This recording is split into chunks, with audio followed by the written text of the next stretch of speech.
Hi guys, sorry to interrupt your viewing, but please subscribe to the channel and like this video. Thank you.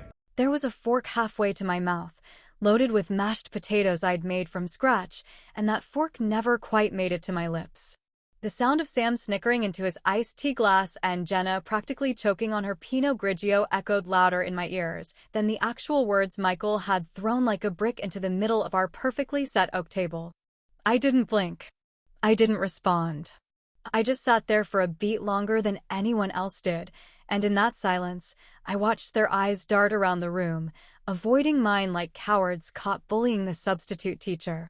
The thing no one realized, not then anyway, was that my silence wasn't submission.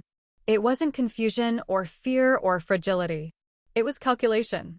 A slow, measured withdrawal from the reality I had been sleepwalking through for over 30 years. Michael kept chewing, like nothing had happened, like humiliating his wife in front of their grown children was as normal as asking someone to pass the salt. I looked down at the roast I had seared with garlic and rosemary, the one that had taken me 6 hours to get just right, and realized something almost laughably sad. No one even thanked me. Not for the meal, not for raising 2 kids into adulthood, not for holding together a home that would have collapsed decades ago if I hadn't been duct taping it behind the scenes. So, I took off my apron. No big scene. No plates smashing against the wall. No dramatic declarations. I folded it neatly and laid it over the back of my chair, like I had 100 times before when cleaning up dinner, and I walked out the front door into the cold night. I left the dishes, the laughter, the wine glasses with lipstick stains that weren't mine. I left my husband and children still sitting there with mouths full of roast and egos full of smugness. I didn't pack a bag. I didn't take my phone charger. I just drove.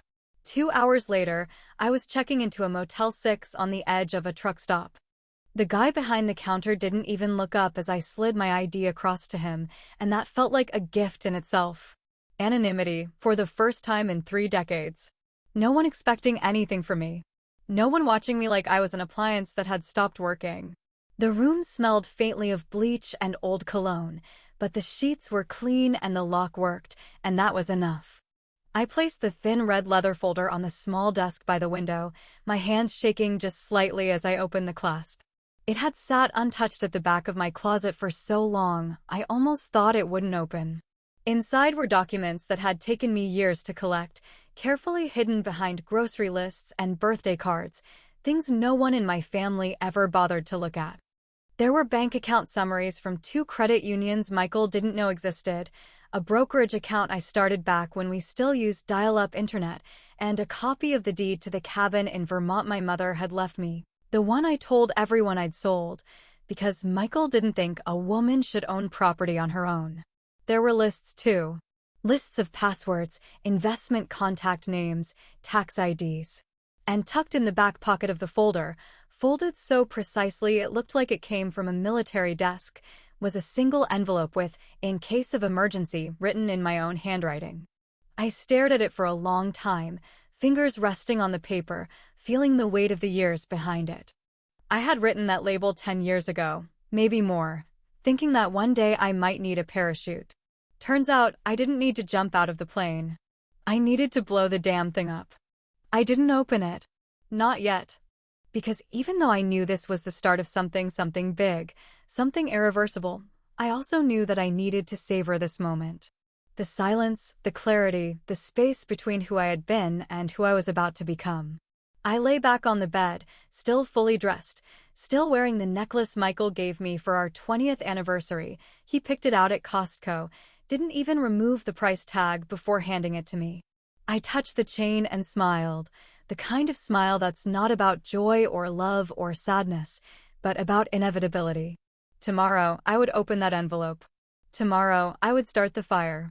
But tonight? Tonight, I would sleep without anyone expecting a damn thing from me. And it would be the best sleep I'd had in 27 years. Tomorrow, they'd wake up to an empty house and realize for the first time in their lives that "she'll be fine" wasn't a comfort. It was a threat. There's a strange power in being the person no one bothers to look at too closely, especially when you've spent most of your life blending into the background like the wallpaper everyone assumes was just always there. When I slipped back into the house 2 days after leaving, the air didn't shift, not even a ripple in the routine. The front door creaked open just like it always did, and Michael didn't even look up from his recliner. He muttered something about dinner and turned up the volume on his sports channel. Sam was at the kitchen table with his phone in one hand and a fork in the other, and Jenna offered a smirk that said, "See? I told you she'd come crawling back." And that was the moment I knew I could do absolutely anything, and they still wouldn't see me coming. I spent that entire first night home listening to their footsteps from behind my closed bedroom door, fingers flying across my laptop keyboard as I opened new accounts, changed passwords, and transferred small amounts of money into places they'd never think to check. I started with the cards Michael never paid attention to, the store cards we opened back in the early 2000s, the ones that still had loyalty points racked up from when I used to clip coupons and collect grocery receipts like a squirrel hoarding acorns. Every forgotten bond, every savings certificate, every dollar he let drift into financial limbo, I pulled them out of the shadows and into my name. I went through the jewelry boxes in the attic, heirlooms from my grandmother, pieces Michael said were too old-fashioned to bother keeping safe.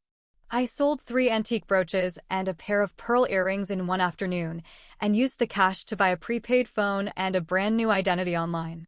It wasn't illegal. Technically, it was just protective. I told myself that as I filed forms, scheduled meetings, and made copies of everything Michael thought I didn't understand. I visited a lawyer on my lunch break. Well, what I told them was my lunch break, because I hadn't worked in 10 years, not officially anyway. Her name was Evelyn, and the moment I walked into her office, she looked at me like she had seen my type before.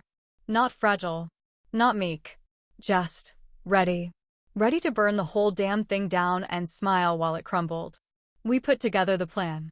Tight, precise, legal, bulletproof. Evelyn told me I had more leverage than I thought. Michael's name might have been on the accounts, but I had the documentation to prove what I contributed, and the law tends to favor the person with better records and less ego. She mentioned something about an offshore account, one Michael had likely stashed money in years ago. I remembered hearing him talk about a rainy day fund back in the 90s, but I'd laughed it off like I laughed off most of his schemes. Evelyn told me not to laugh this time. Back at home, I smiled more. I cooked a roast again the next Sunday, poured Michael's favorite scotch, even laughed when he made another crack about weak women who run off when things get hard. They all laughed. I smiled.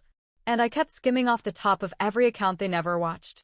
By the end of that week, I'd rerouted my life savings, money I'd quietly accumulated since the Clinton administration, into a private account in a credit union 2 towns over. The kind with no digital footprint. The kind they'd never think a woman like me would even know about. And here's the thing I think will surprise a lot of you. I was married for 32 years. We got married in 1988, and it's now 2025. That's 32 years of loyalty, of standing by someone who thought I was weak just because I didn't yell as loud. I was there when he had his second back surgery, when he lost his job and blamed me for the layoff, when he said I should be grateful to stay home because working moms ruin their kids. 32 years of being wallpaper. But wallpaper sees everything. And now every dollar, every asset, every piece of leverage I had was safely mine. Evelyn reviewed the papers twice, and we both signed off on them with a kind of calm I hadn't felt in years. I didn't even cry when I sealed the envelope. Didn't shake. Didn't flinch. There was just one thing left. One more box to check before I officially disappeared from this marriage without a trace. The offshore account.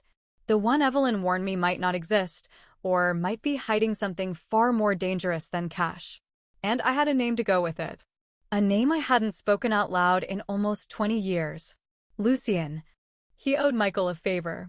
And I was about to collect. Michael used to joke that silence was golden, that a quiet house meant peace and peace meant control, but that morning, when he shuffled into the kitchen with sleep still crusting the corners of his eyes and a vague sense of entitlement still fueling his every breath, The silence didn't feel golden at all. It felt like a goddamn funeral. The kind where no one shows up because the person in the casket spent their whole life thinking they were owed something just for existing. The first thing he noticed, or rather didn't notice, was the smell. No coffee, no breakfast, no scrambled eggs or burnt toast or bacon sizzling in that cast iron skillet Linda insisted on seasoning the old-fashioned way. Just the hum of the fridge and the faint clicking of the ceiling fan overhead. He muttered something about being late for a meeting, scratched his belly, and reached for the coffee pot out of habit. It was empty. So was the dishwasher. So was the goddamn house. That's when he saw the manila envelope. Plain. No address. No name. Just sitting there on the kitchen table like it had been dropped by some invisible force that wanted to ruin his morning. He opened it with the kind of dramatic huff he reserved for parking tickets and tax bills, but when his eyes hit the first page, his name in bold type, followed by Petition for Dissolution of Marriage, he stopped breathing for a solid 10 seconds. The signature at the bottom? Lindis in that neat, looping handwriting he hadn't paid attention to in years. It wasn't just a draft. It was signed, notarized, and final. Stapled behind it was a summary of asset transfers, and next to that, a confirmation that their joint accounts were now empty. All of them. Even the one he thought she didn't know about. Michael's roar could have cracked the kitchen tiles. He swiped the envelope off the table, sending papers flying across the floor like some sad, bureaucratic confetti. His face went red, then purple, and he punched the wall beside the pantry so hard he cracked the drywall. He called her phone twice, then again, then 5 more times in a row like repetition might undo reality. Straight to voicemail. He called Sam, who didn't pick up. Then Jenna, who did. Within the hour, both kids were in the driveway, standing there in their Sunday sweatpants and confusion, looking at a man unraveling like an old sweater pulled too hard at the seams. Sam, ever the loyal golden boy, asked what Linda was thinking, like the idea of her having a thought that wasn't about serving them was some kind of crime. Jenna, to her credit, was quieter, eyes flicking around the house like she was seeing it for the first time, the absence of her mother somehow louder than any argument they'd ever had. Meanwhile, I was sitting across from Evelyn in a sun-drenched booth at a roadside diner that smelled like grease and freedom, sipping the strongest coffee I'd had in years and smiling without forcing it. Evelyn looked older than I remembered but stronger, like a woman who'd carried her scars and wore them like jewelry instead of shame. We hadn't talked in over a decade, not since she packed a duffel bag and drove off after one of Michael's bad days, the kind we both pretended wasn't as bad as it was. "I should have taken you with me," she said after a long silence, stirring creamer into her mug like it owed her money. "But you were still trying to fix everything." I didn't argue. She wasn't wrong. I'd spent years patching cracks in a foundation that had never been solid to begin with. Evelyn looked me dead in the eyes and said, "You were always the smart one, you know. You just took longer to act." Back at the house, Jenna was pacing in the hallway when she noticed the old iPad tucked behind the cookbook shelf. She remembered borrowing it once during college and how her mom had stubbornly refused to replace it because it still works just fine. She tapped the screen, entered the old 4-digit passcode, Linda's wedding anniversary, and started flipping through the files, expecting photos or recipes or maybe a grocery list. What she found instead was a folder labeled, "Just in case." Inside it was a single video file, dated 2 summers ago. She pressed play. The screen lit up with a shaky shot of a rental cabin living room, Linda's voice off camera, and Michael yelling. Not raised voice frustrated. Not regular argument annoyed. Screaming. Red-faced, vein-bulging rage, calling her names, threatening to leave her in the damn woods if she didn't stop acting like AF ****ing victim. Jenna's hand froze over the screen. She walked into the living room, set the iPad on the coffee table, turned the volume up, and hit play again, this time in front of Sam, his wife, and Michael. And the silence that followed? That one was golden. Michael used to believe that control was something you held in your fists, that if you paid the bills and barked loud enough, people stayed in line, dinner got made, and no one questioned the fact that the house felt more like a battlefield than a home. But now, as everything unraveled around him, he was learning a new truth. When a woman finally gets sick of being everyone's emotional punching bag, she doesn't shout, she doesn't cry, and she damn sure doesn't ask for permission. She just burns it all down behind her and doesn't bother to look back. It started slowly, like all good storms do, with a phone call from the bank asking why the mortgage had gone unpaid for 3 months. Michael laughed, thinking it had to be a mistake, because Linda handled all of that, and she always did it quietly and without question. But then he logged into the account and realized it was true. The payments had stopped in December, and the balance was now marked at risk. The mortgage company didn't care that his name wasn't on the deed. They were putting a lockbox on the front door by the end of the month. Sam, still trying to play savior, offered to refinance things under his name, thinking he could save the house and maybe his father's pride in the process, but the bank laughed in his face when they ran his credit. Linda had pulled her name from the loan they'd co-signed together for his first business, a small landscaping company he mostly ran out of his garage, and now all the debt was his. Tens of thousands in back payments, penalties, and an interest rate that had silently doubled. His score plummeted like a rock in a well, and suddenly the golden child had his own fall from grace. Jenna didn't fare much better. She'd spent most of her adult life assuming she'd inherit the lake house, the retirement accounts, maybe even the dusty coin collection their grandfather left behind. But when she finally went digging through some paperwork, desperate for a sense of stability, she discovered that her name wasn't on anything. Not the will. Not the trust. Not even as a backup beneficiary. Michael had kept everything under his name and assumed control over assets like it was his birthright, never imagining Linda might get smart enough, or hurt enough, to take it all with her. Meanwhile, I stayed quiet. I didn't do interviews. I didn't gossip. I didn't throw my kids under the bus even though they'd sat there and laughed when their father told me I was weak. I kept my head down and let the chaos grow legs and walk through the front door. Evelyn called it the slow death of the cockroach king. I just called it peace. Michael tried to fight back, of course. He called a lawyer, some flashy guy with a tacky billboard on the highway and a jingle that played on local radio, and he tried to sue me for financial misconduct, for abandonment, even for mental cruelty, which would have been funny if it hadn't been so sad. But the second he walked into that courtroom and saw my attorney sitting there, Walter Myers, the same man who'd once represented Michael's old boss in a cutthroat corporate divorce that ended with the guy living in a studio apartment and paying alimony in 2 currencies, his face turned a shade of white I didn't know was humanly possible. Walter didn't need a whole speech.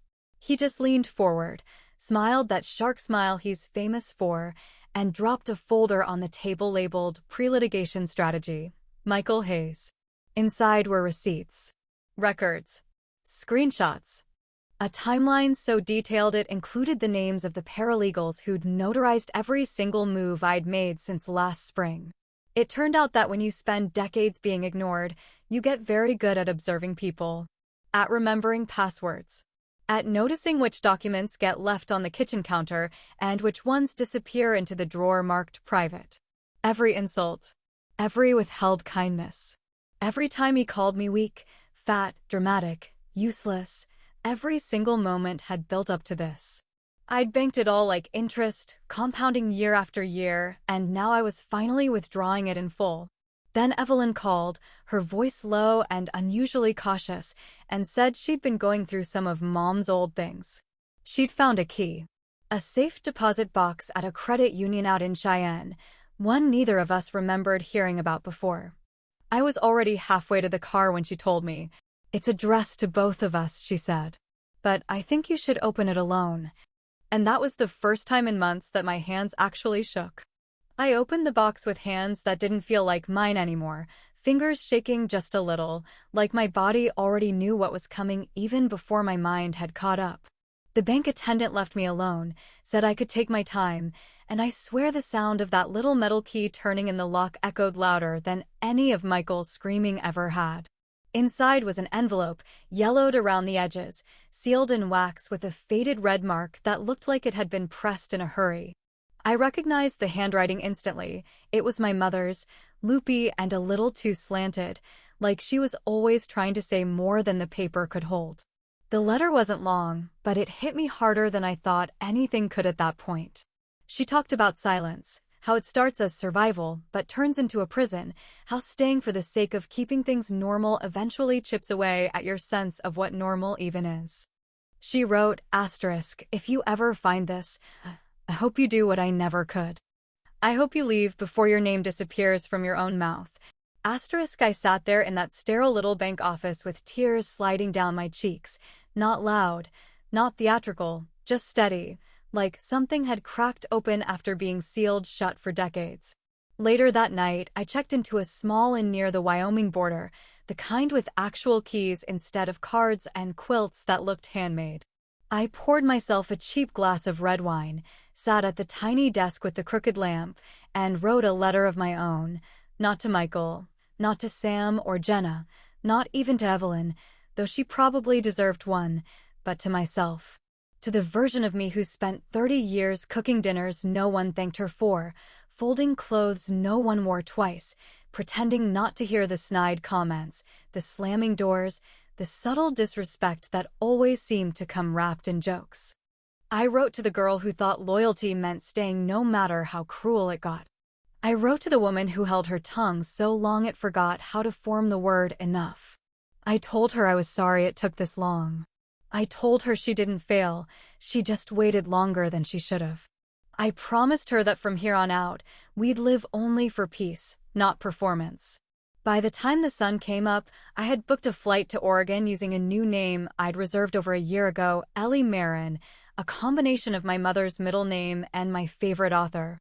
I had already transferred my savings to an account that couldn't be traced, bought a used car from a woman named Dana who didn't ask a single question, and signed a lease on a little storefront in a sleepy coastal town where nobody gave a damn about who I used to be.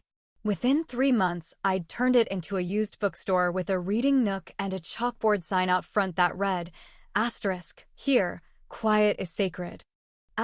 Back in Missouri, the wreckage kept unfolding like a slow-motion car crash. Michael filed for bankruptcy, swore up and down that I'd robbed him blind, but he didn't have the paperwork to back any of it up. Turns out when you're too arrogant to read what you sign, it bites you hard. Sam got slapped with a lawsuit over that landscaping loan default. Apparently, the business had been running in the red for years, and now creditors wanted their money. And Jenna? Well, Jenna's boyfriend left her the same week she found out she wasn't in the will. Something about entitlement being unattractive. I could have laughed, but I didn't. And me? I didn't look back. I spent my mornings opening the shop, my afternoons recommending books to shy teenagers and retired couples, and my nights walking along the beach with my shoes in one hand and my coat collar turned up against the wind. I never told anyone where I went. I didn't leave breadcrumbs, didn't check the old Facebook, didn't call on holidays. I became a ghost, but not a sad one. A free one. Then one Tuesday, just as the leaves started turning gold and brittle, I checked the mailbox behind the shop and found a postcard with no return address.